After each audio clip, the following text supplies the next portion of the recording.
आज हम ऊतक के विषय पर चर्चा करेंगे। ऊतक क्या होता है? बहुकोशिक जीव में लाखों कोशिकाएं होती है। इनमें से अधिकतर कोशिकाएं कुछ ही कार्य को संपन्न करने में सक्षम होती है। प्रत्येक विशेष कार्य कोशिकाओं में विभिन्न समूहों द्वारा किया जाता है। कोशिकाओं के ये समूह एक विशिष्ट कार्य को ही अति दक्षता पूर्वक संपन्न करने के लिए सक्षम होते हैं। बहुकोशिक जीव में क्रम विभाजन होता है।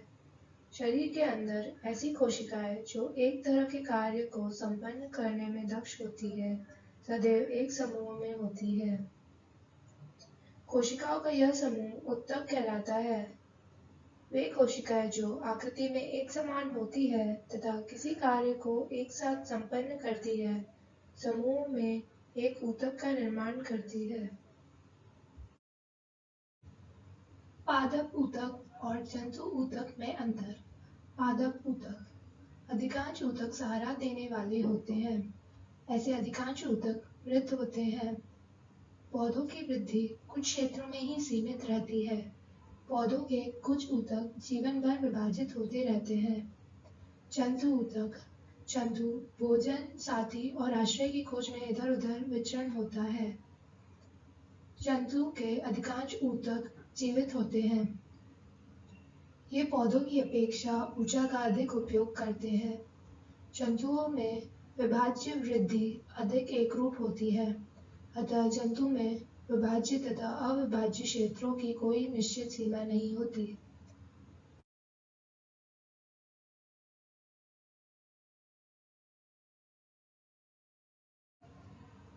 विभाज्य ऊतक। पौधों की वृद्धि उन्हीं क्षेत्रों में होती है जहाँ विभाज्योतक पाए जाते हैं। विभाज्योतक द्वारा तैयार नई कोशिकाएं प्रारंभ में विभाज्योतक की तरह होती है, लेकिन जैसे ही ये बढ़ती है और परिपक्व होती है, इनके गुणों में धीरे धीरे परिवर्तन होता है और ये दूसरे ऊतकों के घटकों के रूप में विभाजित हो जाती है।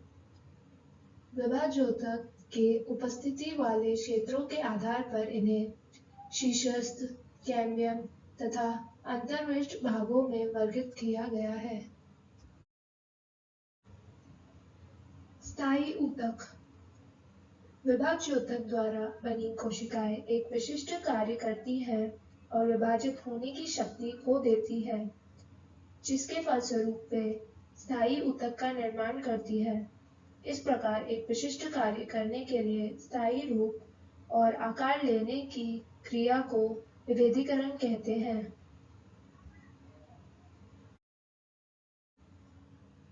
स्थायी सरल ऊतक तीन प्रकार के होते हैं।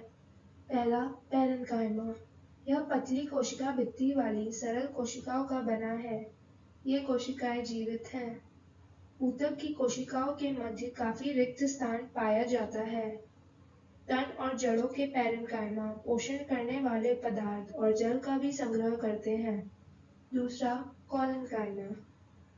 पौधों के विभिन्न भाग में बिना टूटे हुए लचीलापन प्रदान करता है।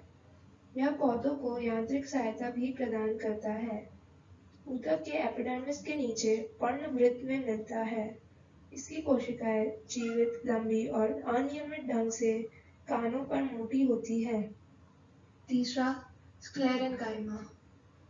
यह ऊतक पौधों को कठोर एवं मजबूत बनाता है। इस ऊतक की कोशिकाएं मृत होती है। कोशिकाएं लंबी और पतली होती हैं, जो कि इन ऊतक की भित्ति लिग्निन के कारण मोटी होती है। पौधों के भागों को मजबूती प्रदान करता है। जटिल स्थायी ऊतक एक से अधिक प्रकार की कोशिकाओं से मिलकर बने होते हैं और ये सभी एक साथ मिलकर एक इकाई की तरह कार्य करते हैं। उदाहरण, जाइलम और फ्लोएम, ये दोनों मिलकर संवहन बंडल का निर्माण करते हैं। जाइलम। जाइलम टेकिड, वाहिका, जाइलम पैरेन्काइमा और जाइलम फाइबर से मिलकर बना होता है। इन कोशिकाओं की कोशिका भित्ति मोटी होती है। अधिकतर कोशिकाएं मृत होती है। पैरेन्काइमा भोजन का संग्रह करते हैं और यह किनारे की ओर पानी के पार्श्वीय संवहन में मदद करते हैं। फाइबर मुख्यतः सहारा देने का कार्य करते हैं। फ्लोएम फ्लोएम 4 प्रकार के अवयवों चालिनी नालिका, साथी कोशिकाएं, फ्लोएम पैरेन्काइमा तथा फ्लोएम रेशो से मिलकर बना है। फ्लोएम पदार्थों को कोशिकाओं में दोनों दिशाओं में गति करता है। फ्लोएम पत्तियों से भोजन को पौधों के विभिन्न भागों तक पहुंचाता है। फ्लोएम रेशो को छोड़कर फ्लोएम कोशिकाएं जीवित होती हैं।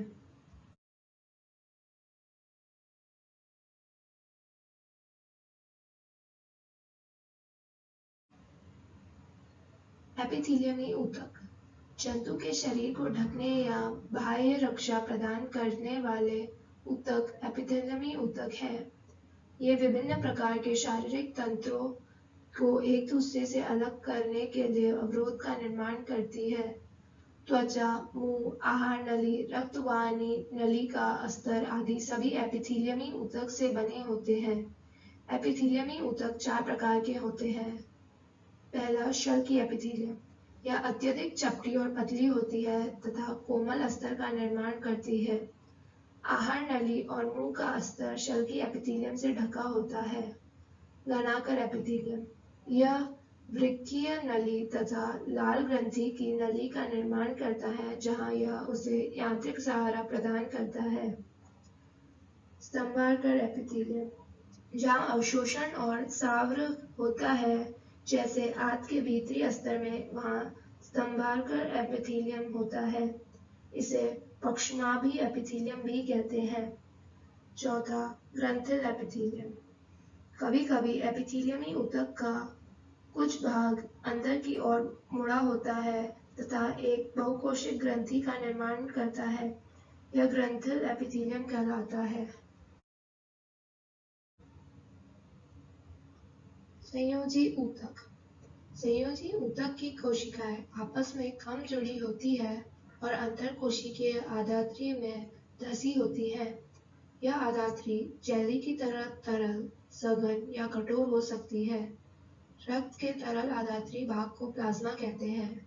प्लाज्मा में लाल रक्त कोशिकाएं, श्वेत रक्त कोशिकाएं तथा प्लेटलेट्स निलंबित होते हैं। प्लाज्मा में प्रोटीन, नमक तथा हार्मोन और उत्सर्जी पदार्थों को शरीर के एक भाग से दूसरे भाग में संवहन करता है।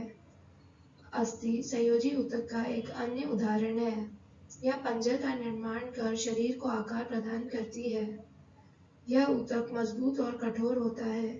अस्थि कोशिकाएं कठोर आधात्री में धसी होती हैं, जो कैल्शियम और फास्फोरस से बनी होती है।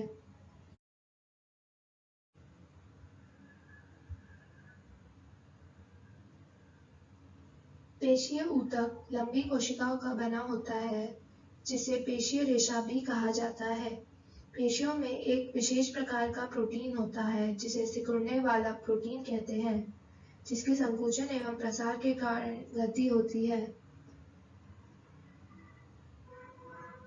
कुछ पेशियों की हम इच्छानुसार गति करा सकते हैं। इस तरह की पेशियों को ऐच्छिक पेशी कहा जाता है। इन पेशियों को कंकाल पेशी या रेखित पेशी भी कहा जाता है। आहार नली में भोजन या रक्त नलिका का प्रसार एवं संकुचन जैसी गतियां ऐच्छिक नहीं है।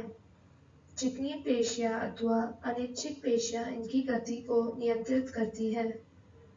इनको आरेखित पेशी भी कहा जाता है। हृदय की पेशियां जीवन भर लयबद्ध होकर प्रसार एवं संकुचन करती है। इन अनैच्छिक पेशियों को कार्डियक पेशी कहा जाता है। तंत्रिका ऊतक की कोशिकाएं बहुत शीघ्र उत्तेजित होती है और इस उत्तेजना को बहुत ही शीघ्र पूरे शरीर में एक स्थान से दूसरे स्थान तक पहुंचाती है। मस्तिष्क, मेरुजु तथा तंत्रिकाएं सभी तंत्रिका ऊतकों से बनी होती है। तंत्रिका ऊतक तंत्रिका कोशिका या न्यूरॉन से बना होता है। न्यूरॉन में कोशिकाएं केंद्रक तथा कोशिका द्रव्य होते हैं। इससे लंबे पतले बालों जैसी शाखाएं निकली होती है, जिसे एक्सॉन कहते हैं, तथा बहुत सारे छोटी शाखा वाले प्रवर्ध या डेंड्राइट होते हैं। बहुत सारे तंत्रिका रेशे संयोजी ऊतक के द्वारा एक साथ मिलकर एक तंत्रिका का निर्माण करते हैं।